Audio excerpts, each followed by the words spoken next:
I read a book recently. Now, there are a couple of ways you could take this. 1. Who are you and why am I subscribed to you again? 2. Oh yeah, I just assumed you stopped reading since you haven't made a video in 18 months. 3. You can read? Those are all legitimate questions, concerns, assumptions, assessments, whatever. Sometimes I just don't make videos for a while. It's okay. It's how I get through life. Mostly what I do on this channel is I review fiction books that I really like. Oftentimes ones that I think need more exposure. I don't know if this book in particular will need more exposure. It's written by a fairly popular guy, as popular as you can get writing books, who created a webcomic called XKCD. Now, I came across XKCD a number of years ago through my best friend, and, once I came across it, I was like, oh, this is pretty cool. Little stick figure webcomics that feature sarcasm, humor, math, science, all that good stuff. And so I just downloaded the app, and, you get 3 new comics a week, and so I read them, and that's how I came to be familiar with Randall Munroe, with the author. I did not know that there was apparently a section on the website where you could ask him these absurd hypotheticals, and he would try and use math and science to figure it out. Now, his background is in NASA robotics, I believe, and in 2005 he went full-time webcomic dude. And apparently, over the years, I don't know when this first started, people started asking him these kind of absurd hypotheticals, like, what would happen if a rainstorm dropped as one entire drop? Or, could you survive in space in a nuclear submarine? Or, how much force output does Yoda have? That kind of stuff. First and foremost, I think this book is more a piece of entertainment than it is educational. Not that it's not educational at points, but most of the education is trivial. And I don't mean that in the pejorative sense. I mean that in it's trivia. It's like bar trivia. It's really cool, but what are you going to do with it? But the most interesting thing I did learn in this book was kind of incidental to any question that was answered, and that was that the fastest man-made object was likely a manhole cover that was exploded off during a nuclear bomb test in Los Alamos.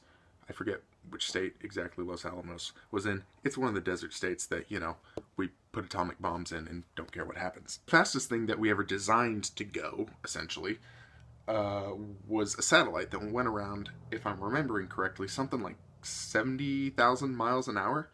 Really fast, okay.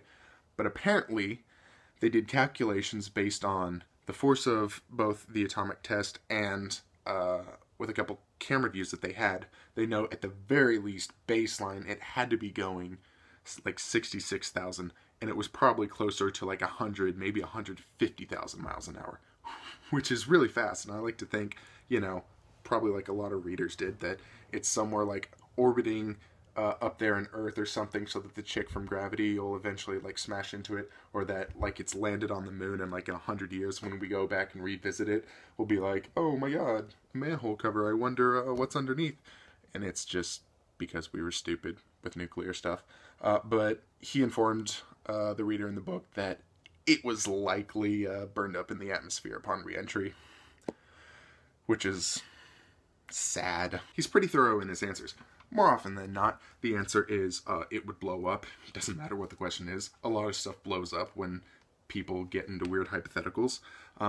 Even apparently in the rainstorm, it would get really hot and fiery for about a millisecond, and then, big raindrop. Sometimes he'll go outside the limits of physics just to make the question and answer more interesting, to kind of fill out more pages. Maybe that's unfair to accuse him of filling out pages. But otherwise, a lot of the sections are really boring if he doesn't make certain exceptions. But overall, it's pretty funny also. I don't think you can not write a book that's somewhat funny about this. He uses more of those stick figures that are in his comics to kind of add to the narration. But it's a pretty good book. I think you should read it. If you haven't, I would go on XKCD and just sample a couple of the things, and if you like his writing style, or if you like the nature of the questions or nature of the subject, then it's probably good enough for you. That's my review.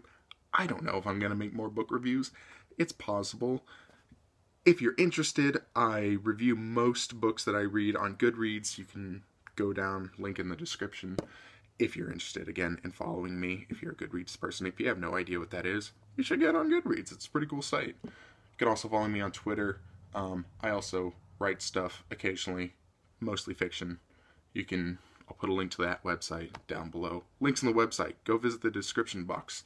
Have a good year, life. Maybe we'll never see each other again. In which case, this is a sad video, isn't it? No, not really.